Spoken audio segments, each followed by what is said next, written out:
Should the sports world be involved in politics? And there seems to be a crackdown happening on them right now. And also, what is North Korea's deal? Why are they continuing to threaten the United States? All this and more on Revelation in the News.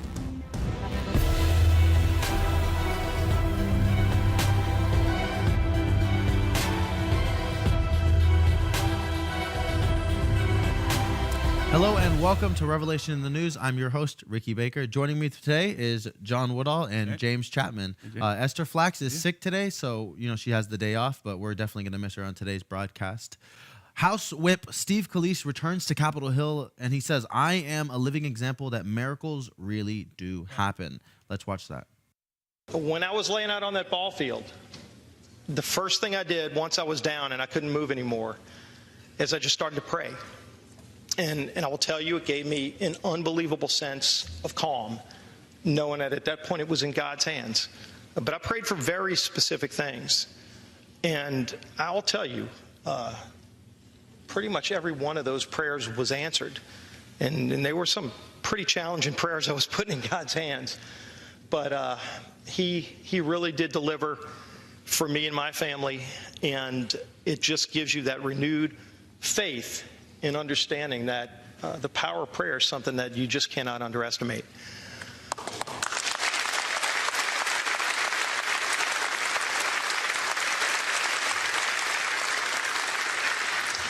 So I'm definitely a living example that miracles really do happen. I really liked what he had to say there, and I'm really proud of him for standing up. And, he's really gone through so much in the last couple of months. They've even said, they weren't sure if he was going to make it. He was shot in the hip, and he had so much internal bleeding. But to hear him in his position stand up and declare his faith in God and say, just how much more strong he feels after going through all this. But he even later thanked the security and police officers that were there that honestly protected him, as well as many other people that took down the shooter. But, with that said, I'm sure Bernie Sanders and Dianna Feinstein are just cringing because they still think he's unfit to serve. Apparently nobody with any kind of faith should be in office. But and this is a testament. He's talking about prayer and he's talking about faith. I think right now we all need to consider how much we need to be praying for our leadership in our country.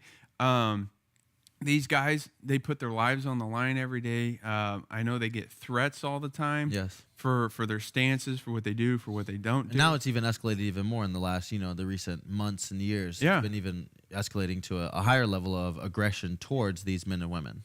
And speaking of our leadership, there's one thing that keeps coming up in the news within the NFL.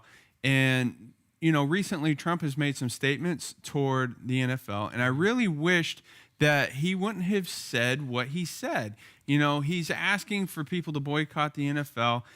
But that's not the point. The point is what he said and how he said it, calling them certain name, SOBs, to put it out there. I hope you know what that means, but I'm not going to say it. But,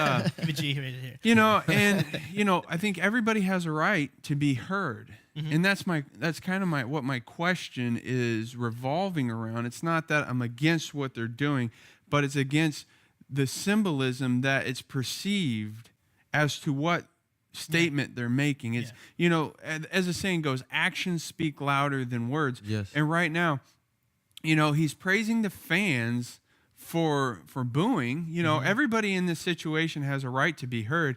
A feud with the athletes have escalated. We're seeing that constantly. And does this have anything really to do with the race? That's what they're saying. And Roger Goodell is, saying that the league's own rules, it's stated in the rules to not show up for the anthem, that you can be fined and you can lose your place in picks. So why aren't they picked to play? This is part of their rules. Yeah. So why is it not being enforced? Well, that's a good question, and I have some thoughts on that. But we even saw the Steelers; they didn't even go out on the field as well as many other teams. Yeah. And Villanova, a former Army Ranger, actually went out of the tunnel and stood up for the national anthem in front of everybody, and then later he apologized for offending anybody. That his actions be fired. Well, here you go. The Pittsburgh Steelers head coach Mike Tomlin said, "Respect of our football team trumped the right of the Steelers' offensive tackle Alejandro Villanueva," and he said that on TV. Mm-hmm. That's absolutely. Now we're seeing people. I understand the silent protesting. I get all that, but whenever Tim Tebow was doing it a while ago, how come people were so outraged and trying to get him to stop kneeling for Jesus Christ? Touchdown. Yeah. So and the list goes on. You just made a perfect example. He kneels to thank the good Lord for a touchdown. Mm-hmm. Other players like RG3 has even worn a T-shirt out on the field that said "No Jesus, no peace." Mm-hmm. I mean, at this point, there's it's such a mixed bag. It's like, first of all, they need to know what they're protesting at this point, and now is it the brutality? Is it Trump? Is it where are we going with this? And also, if we're gonna have freedom on the field, what freedoms do we want? If we're gonna allow this to happen, why aren't we allowing someone like Tim Tebow to be able to absolutely. do what You have to be able to, be on both sides of the field. You can't just play one side if you're going to be in leadership. The Post reported just after last Sunday, after Trump made a statement, what are the rules? Well, under the league rules, the failure to be on the field during the national anthem can result in disciplinary actions such as fine, suspension, or loss of draft pick. But a league official said the key phrase is "it may." So in other words, what I'm saying is when you look at a business, the business has the right to have a statement, this is what we stand for. So obviously they're making a statement as this is what we stand for. Yeah. Now, again, I go back. I wish Trump did not make that statement because the whole kneeling thing was starting to fizzle out. And we're starting to see more unity and things coming together, but then he goes and throws fuel on the fire, and now it's not. I don't see it as a race issue anymore. I see it as a protest against Donald Trump and the American flag. But you know what I've noticed about like the NFL and a number of different sports leagues is that they really use the flag whenever it benefits them. We'll put it on our players' helmets and stuff, and it brings revenue in really because there's a certain amount of patriotism. We have beer cans with the flag on it, and people go out of their way to buy those ones just because we're American. It's good. Yeah. Exactly. So we love the flag until it doesn't benefit us anymore. Until we realize that or people say like America's a bad country. America's not a bad country. Has America done bad things? Absolutely. But does that make it an all-around corrupt and more immoral country?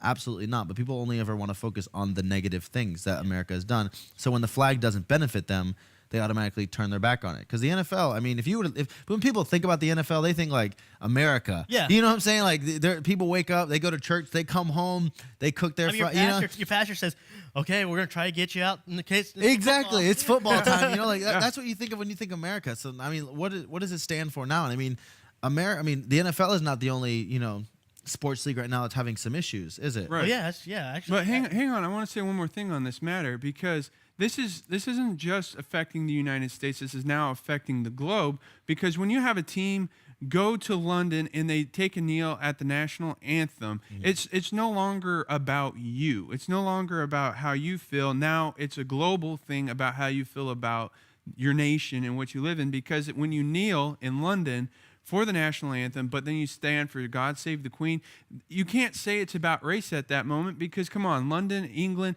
Great Britain. It's very racist. Yeah. Extremely racist. Yeah, they have the same amount of race issues we do. I mean, up until like a few years ago, it was hard enough for a black player to play in England. Mm-hmm. Now, we see the Olympics. Football, we see soccer. the soccer. Well, we see the Olympics coming up soon. Do you think that these people are going to try to make a statement on the Olympic stage if they win medals? At this point, it wouldn't surprise me if they're going to kneel in London. Why wouldn't they kneel? Why wouldn't they take their issue all the way to the Olympics? If I was a betting man, I'd bet on someone's going to kneel on one of those platforms. It's going to be humongous. But to me, but that's going to be a big slap in the face of the United States of America. It is Because at that point, it's no longer. And here's the thing: this is a degeneration of America's will to fight. Are we seeing Americans have the will to fight?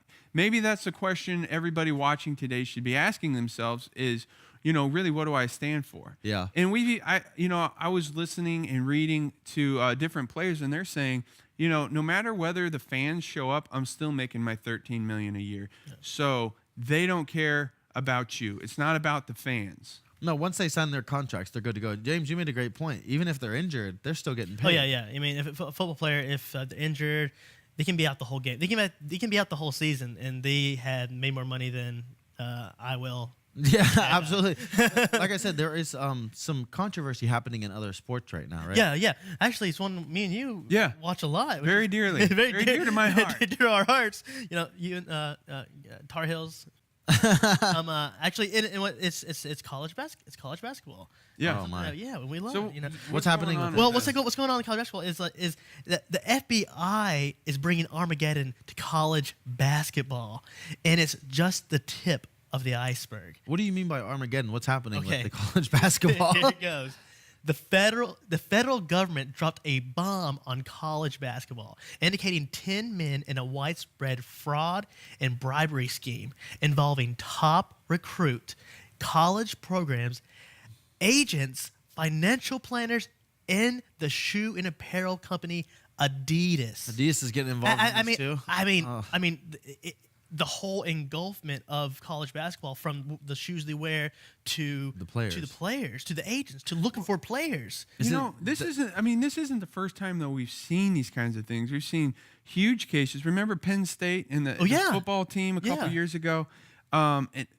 Okay, keep going because I want to know more about this. I mean, real side note, you'll see these recruiters are sometimes really dirty political people also. Mm-hmm. Assistant coach at Arizona, Auburn, Oklahoma State, USC were all arrested, and their program are almost certainly in dire straits with both the Department of Justice and the NCAA. Also in the crossfire is the so-called University 2. What's that? Which in the compliance is described in a way that resembles the University of South Carolina. Oh my! Which you know, James, that's you. Yes, yeah, and it's sad. What's the matter? South Carolina was actually in the tournament. Yeah, they did pretty good last year in the tournament. Then there's there's University 6, which is described in a way that resembles the University of Louisville, linking it to a $100,000 payout for one recruit and a potential of a $150,000 payout for another. So they're paying these kids to like either transfer schools or play with them. Yeah. Wow. Well, also, all of this while on probation for a scandal involving using prostitutes to lure recruits. Oh my goodness! Rick Pitino actually has been fired. Who is the coach of the Louisville basketball team? Yeah.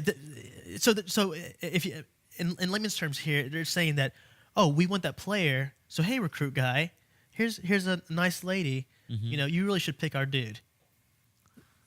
Oh my goodness! And so there's almost more politics in sports now than there is in politics. I mean, politics, yeah. That's just down the road from Kentucky, University of Kentucky, and John Calipari. Now, John Calipari is known for having consistently the top players. Yeah.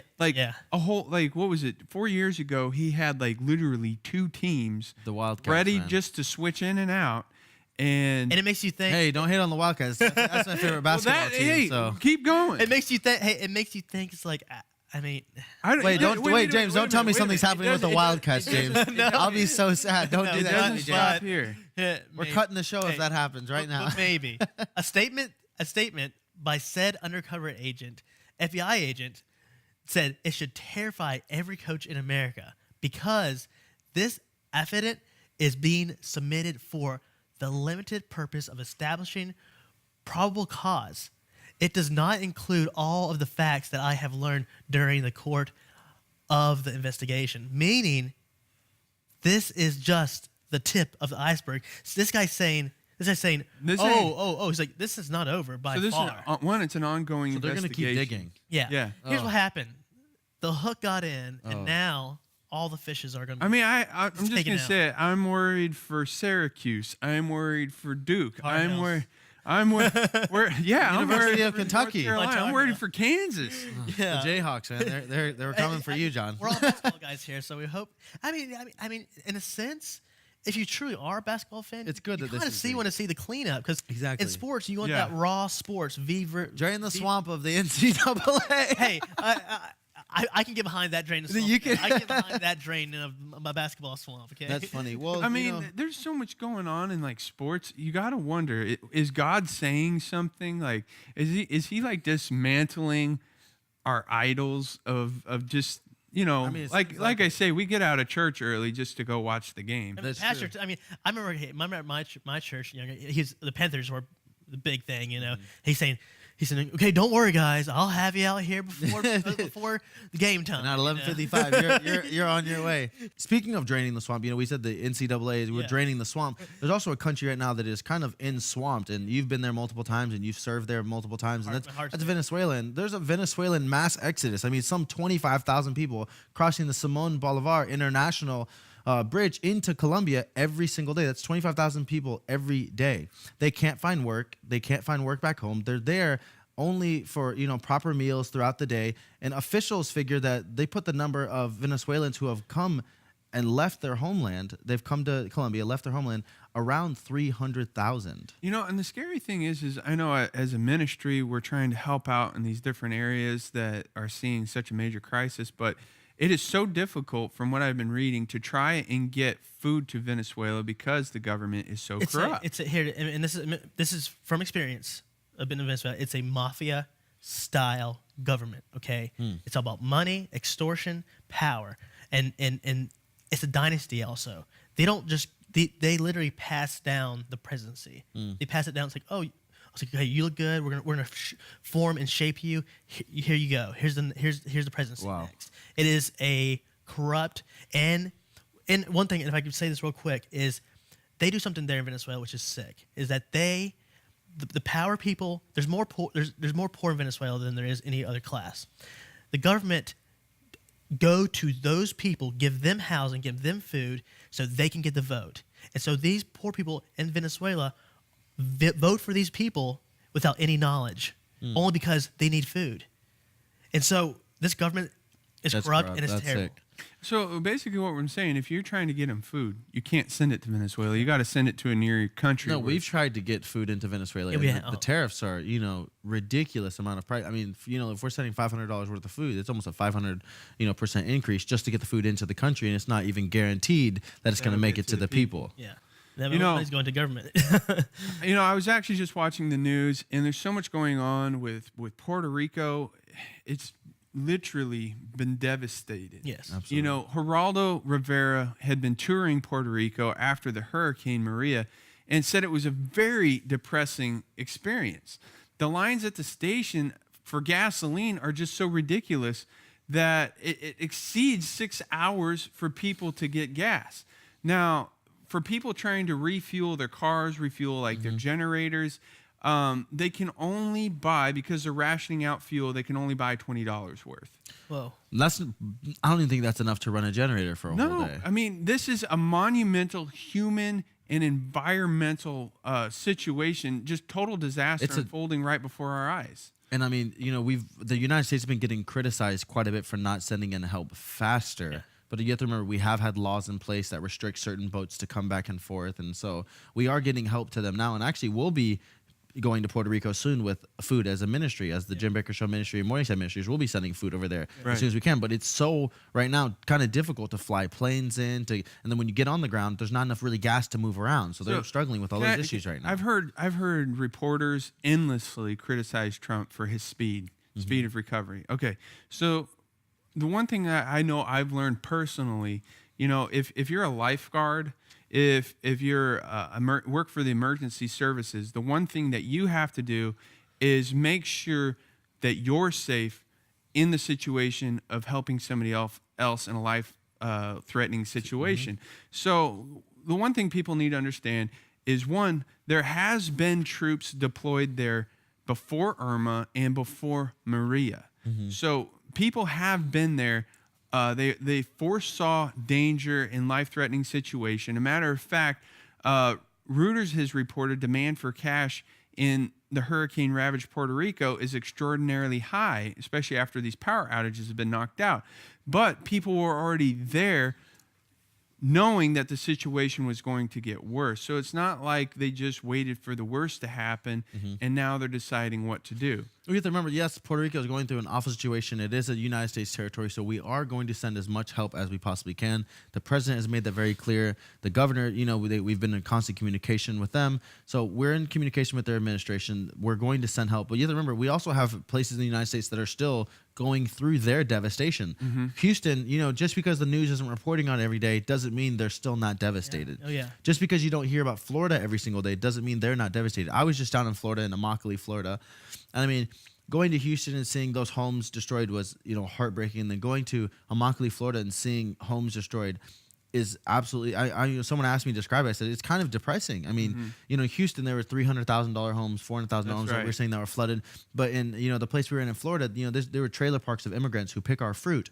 And they just had trailers, and you see trailers flipped upside down, and you see, you know, the roofs taken off and just completely ravaged their homes. And these are people who already practically have nothing. That's right. And it's heartbreaking to see that. So we're trying to get aid almost everywhere. It's like trying to spread all your seed in every different direction. It's difficult to do all at one time. So it seems like, yeah, to me it seems like it's hard to keep up with it, and also it's like you don't want to forget about the other person, but you also got to help this person. So like we usually say here in the show, we the church and we have to be as one and really do this. What do you think would be the response if Trump pulled all of the help out of Houston and brought them all to Puerto Rico?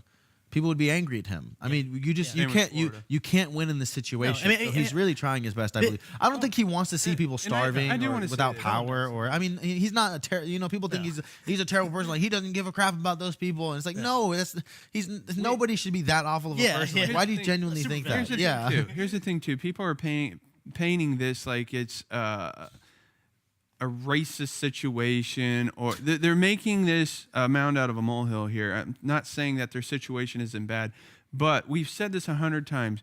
Don't rely on the government. Exactly. The government takes so much time. There's so much red tape for anything to happen. Even if it was in Joplin after the tornado, we've even heard that you have to jump through hoops, and they have to make sure that the situation's safe again, and that you're not a looter. Yep. That this is how you need help. You have to sign. You have to tell them who you are. You have to show them ID. There are steps properly that the government has to go through and able to be of help. Absolutely. And we're seeing all these natural disasters happening right now in our homeland, and it's devastating. And you know, we're trying to stretch our help in every single direction, and it's not helping that we have countries threatening us during this time. So, you know, our president has to worry about a lot of different things. I mean, right now North Korea is going crazy. Oh, yeah. The situation with North Korea, the official Trump statements that he made back at the UN. Thank you, the United Nations, calling out North Korea for being an uncivil country. And he called him Rocket Man. And he called him Rocket Man. Now we're seeing North Korea saying that that's a declaration of war. Wait, the fact that he called him a name? Yeah. Is it a declaration of war? Now that's a declaration of war to North Korea. And wait. Here's what I want to say is if that's a declaration of war from us, what is the last 25 years of North Korea threats towards the United States? Well, what is Otto Warmbier then at that point? If his words are a declaration of war, what is sending back someone to us? Dead. Practically dead. What does that mean? The address to the UN that Trump said he's willing to use force against Kim Jong-un if necessary. So apparently, back to the point, that is now a declaration of war. And the United States has great strength and patience, but if it is forced to defend itself or its allies, we will have no choice but totally destroy the North Koreans. Which, I mean, that's a bold statement, but that's not a statement out of its place. No. If North Korea were to try something, we would be forced to help our allies or to defend ourselves. We're also constantly seeing like propaganda and videos of destroying the United States. We've seen him use his own people, torture and kill them, as sex slaves. People. The fact that he's testing bombs and testing hydrogen bombs and constantly launching missiles, and How are those not declarations of war? Yeah, exactly. And I think that's, looking at the situation, it's, China is even saying that the North Korean peninsula is a very intense situation. Pyongyang, I'm actually proud of China. Pyongyang, most important ally of North Korea, has ordered North Korea companies in the country and joint ventures with the Chinese firm to close within 120 days of the passing of the latest round of UN sanctions that took place on September 12th. So China actually finally made a bold move. They did. They're actually making a huge move. Because in the past, we haven't been seeing China do that at all. They're back and forth. They're all back and forth. At first they say we're with you. Then they say, oh no, we can't be with you. I mean, they went as far as one point to say if the United States strikes the North Koreans first, that they won't side. They won't be neutral anymore. They'll side with the North Koreans. I mean, that's a bold statement right there against the United States. As a matter of fact, they have 120 days.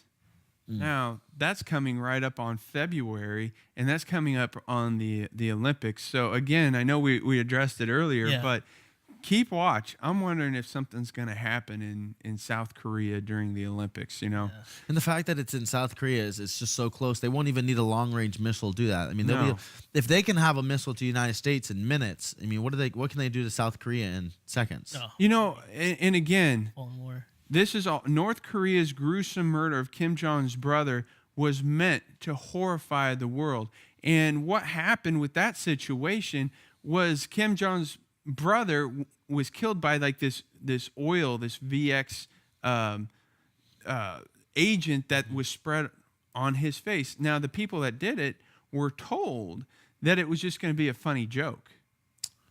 They didn't even know they didn't know what they were going to do. They're handed this bottle of VX, and they weren't told what it is, but they're saying, "Hey, go do this. It's going to be really funny." But the leaders of Pyongyang, of North Korea, are saying this was actually meant to terrify the world.